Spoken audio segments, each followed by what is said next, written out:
Je vous le disais un petit peu plus tôt, ce qui est exceptionnel à l'hôtel Rigi, c'est qu'une partie de son mobilier a été conservé. Il est daté pour la grande majorité de la 3e campagne de travaux, qui est réalisée donc en 1895. Il y a quelques meubles du rez-de-chaussée, comme on l'a vu, les chaises de la salle à manger, etc. Ici, la majorité du mobilier des chambres a été remplacée, mais il subsiste quand même quelques pièces. Par exemple, la chaise sur laquelle vous êtes assise, madame, date de 1895. Vous la voyez ici, la même sur la gravure. Bon, elles seront restaurées, hein, donc pas d'inquiétude. Non, c'était pas pour vous, jetez la pierre. Alors, ces gravures, justement, elles représentent quelques chambres de l'hôtel et elles proviennent d'une brochure publicitaire qui date de 1895. On voit d'ailleurs qu'il y a plusieurs meubles d'origine qu'on retrouve dans les chambres. Et elle est aussi un parfait exemple pour expliquer une autre raison qui fait le succès de Rigi et plus généralement de l'hôtellerie suisse. En fait, au cours du 19e siècle, en raison des nombreuses épidémies qui ont lieu à travers les années 1800, l'Europe développe une sorte d'obsession pour la propreté. Peut-être que vous en avez déjà entendu parler. En résulte un mouvement qu'on appelle l'hygiénisme. Afin d'être en bonne santé, vigoureux, sain, on promeut l'activité sportive, les balades au grand air de la montagne. On recommande de vivre dans des pièces lumineuses et aérées, de manger sainement, de boire peu d'alcool, etc., etc. Et les hôtels d'Europe, et ceux de Suisse particulièrement, ils font de ces standards vraiment leur fonds de commerce et ils se présentent autant comme des lieux de villégiature que des espaces qui sont dédiés à la convalescence de certaines maladies.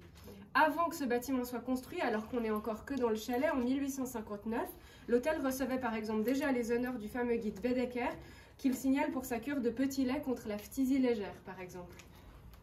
Et lorsqu'il est rénové en 1895, date de cette image comme ça qui paraît assez anodine, en fait on montre ici exactement comment est-ce que le Rigi 3 rencontre les attentes hygiénistes des touristes qui sont de plus en plus exigeants. On voit donc qu'il y a des pièces qui sont très lumineuses, avec de grandes ouvertures, d'immenses fenêtres qui sont en général représentées ouvertes, qui laissent passer l'air, hein, on ne tombe pas malade. Et puis que c'est un hôtel qui dispose de toutes les commodités les plus modernes, toilettes, lavabos, baignoires, etc. Pour illustrer un peu ce courant qui anime vraiment l'Europe entière au tournant du siècle, je vous ai imprimé une gravure de propagande qui s'appelle « De l'eau, de l'air et de la lumière » où on vous recommande ce qu'il y a à faire et à ne pas faire pour rester en bonne santé. Par exemple, on voit qu'un logement aéré, c'est bon. Logement sans air, mauvais.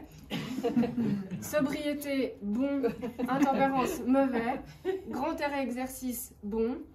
Manque d'exercice, mauvais. On vous recommande aussi de faire au moins 1 lieue par jour, de fuyer le petit verre comme la peste. L'absinthe est un poison redoutable, etc., etc. Je passe la parole à... Ça n'a pas vraiment changé, hein. L'aération, les 1000 pas, 10 000 pas par jour. Et il faut venir à l'hôtel, voilà. Alors sur ce niveau de chambre, justement, notre intervention va être légère. On va garder les volumes, enfin légère, oui et non. C'est-à-dire qu'il y a par exemple la moquette, il faut la changer. Certains éléments, on doit les changer, on les rénove seulement.